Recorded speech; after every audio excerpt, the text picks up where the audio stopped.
Hi, I just wanted to run through a few things to do with type. And as you can see, I've set up a document that's got about a 10mm margin on each side, nothing fancy. And I've created it with 5 columns. And there's a reason why we would do that. It doesn't mean I want 5 columns of text, but I can use this to guide my layout at the end so that I don't have too much static balance.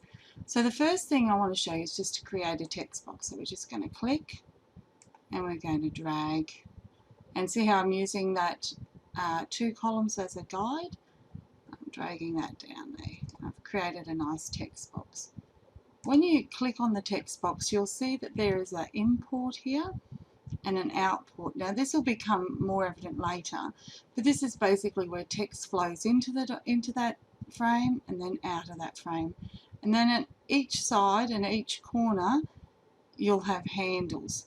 And you can use those to resize the actual text box and bring it back to the size. So now I've created a text box that is 2 columns width wide, and I've left that little gutter there.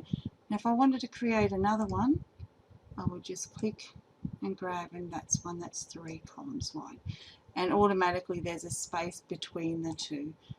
And you notice whenever I want to get back to the whole thing, I'm clicking back on the black arrow. That's your selection tool, and that allows you to just grab and move objects.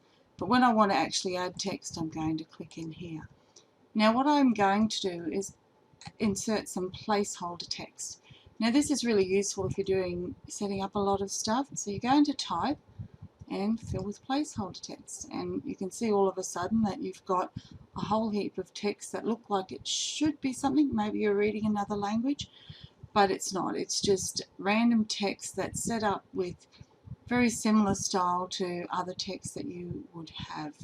So you can see now we might just zoom in a little bit on this so that you can get a little bit closer and have a look. Now once I select that again, you'll notice that this control area changes, and when I go back to text and there, it's changed again to a more appropriate text tool control panel. So you have the character area here, which is this A, and it lets you change the typeface, so the different style of the typeface, and then the different weight and italics and that sort of thing here. So at the moment, if I was to highlight that, I could change this by clicking on this and finding one that I like. I can select a letter and it'll jump to the next one of that letter. And you can see I've got quite a few there, which can get quite a lot. And the most recent ones are up here. So I'm going to choose Minion Pro. Oh, and then you've got Myriad Pro, and then the little letters beside it say that it's open, it's an Adobe, or it's a TrueType. Now that used to matter a lot more. It doesn't matter so much now. Try Myriad. I'm going to add an enter there. So now I've got Myriad Pro, and the reason why I like Myriad Pro is the typeface has a lot of different font styles in it. So unlike Word, you can actually get a really good range of styles out of the one typeface, especially the really good ones.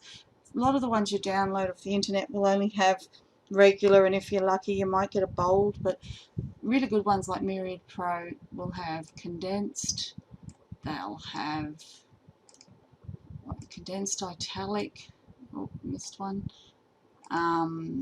bold condensed. You can see from this one typeface I can get a large range of different styles out of it, which is really useful if you're trying to create a document that's got consistency but you want a bit of contrast, so you can create that with the different styles that you've got here. And it's got quite a nice sort of style to it. So as you can see, you can do a whole range of different things there. Just plain bold on that one, and it creates a whole style of typefaces. Now this is one typeface, it's all Myriad Pro, and this is a different typeface, it's Minion Pro, and that Pro tends to mean that you've got a lot of good things. So if you see like Caslon Pro, they have a lot of really nice things. So This is a sans serif typeface. This is a serif typeface. The serif has the little tips and tags at the end that sort of make it flow, and you'll tend to have just a little bit more of these feet and that sort of thing. Whereas a sans serif tends to be it's without the serifs being the little tags, and it tends to be a bit more of a rounded typeface. Now you can also select the style and the weight and that. Here's where you can change the size of that typeface, and this is a really special thing called leading. Now leading is the distance between this baseline and that baseline. So it's set up to be automatic, and that's what the brackets mean, but you can change that to give it a bit more space if you would like. And if we do a whole, actually we might add an enter in here, and what I'm going to do is give that whole paragraph much larger leading, or maybe not so much, so that you can see it. So you can see now that it's added a bit extra space. Now sometimes that can be nice if you're wanting to create a sense of style to your project. Sometimes people will add a bit more leading, or alternatively they might add a lot less and try and tighten it up a bit. So that's one of the things. If you want to choose auto, you just click up auto and it'll default back to what it is. I think. And you can see how this one's actually looks like it's got a big gap. That's because that hidden space at the end there has got a different leading than the rest of it. So that's a trick to learn. So I've highlighted it all and I go back to auto. You can change all this up here is all about your typeface. You can change it to all capitals. You can change it to like postscript or subscript, whatever it's called, the little one up the top. You can underline it, you can strike through, all those same sort of things, small caps and that. One of the interesting ones is the this one here, and if you hover over each of them we should get a little one pop up. It's not working, but this is the kerning, and this is what is the space between one letter and another, and at the moment it's set to automatic, so this is the bit in between here. So what you can actually do is, if you have a look at it, you can change it from metric to 0. It doesn't change much there. Optical, see how it tightened it up. And this can be really important when if you've got something like it, it'll seem like the spacing's a little bit out between words. So quite often that's the case when you have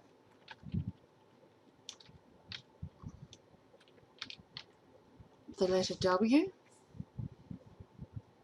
in there. Sometimes there's an unusual space sitting in there.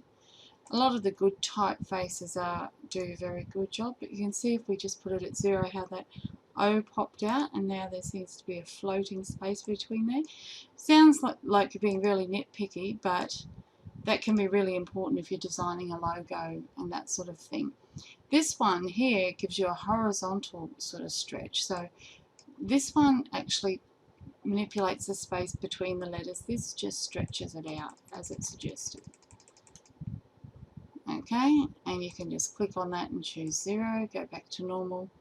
This is the height, which they all look pretty obvious, but if you want to get that extended feeling, and this is how far it's lifted up. This stretches the whole letter, so whereas this one added the spaces between the letters, this one actually makes the whole letter wider, which is quite different. I'll try here now. So it's actually stretched the whole letter, and this gives it a tilt, which is a little bit different to italics. You really want to use the ones that are set up there, but if you have to trick it, sometimes you have to trick it. So that's a really nice, quick and easy sort of update on how you can use all the different things in setting up your typefaces. I thought that would be a good way to start off because it can be quite interesting.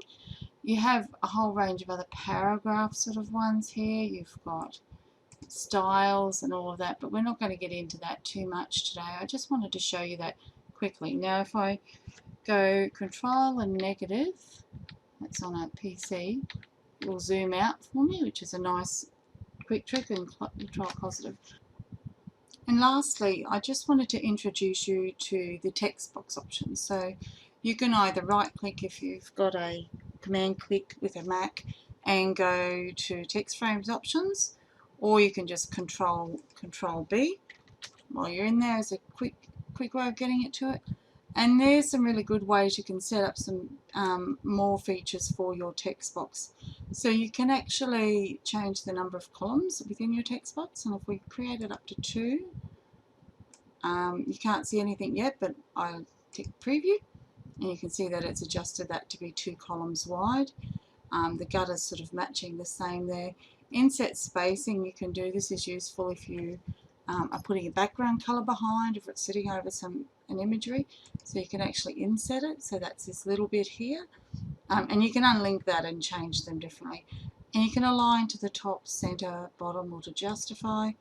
And sometimes if you've got an object sitting there with wrap text, which we haven't done yet, you can tell it to or ignore the wrap text. So that's all. Now that's your quickest overview in type. There's a lot more to do, but I hope that helps anyway for anyone that was having a bit stuck. Okay, see ya, bye.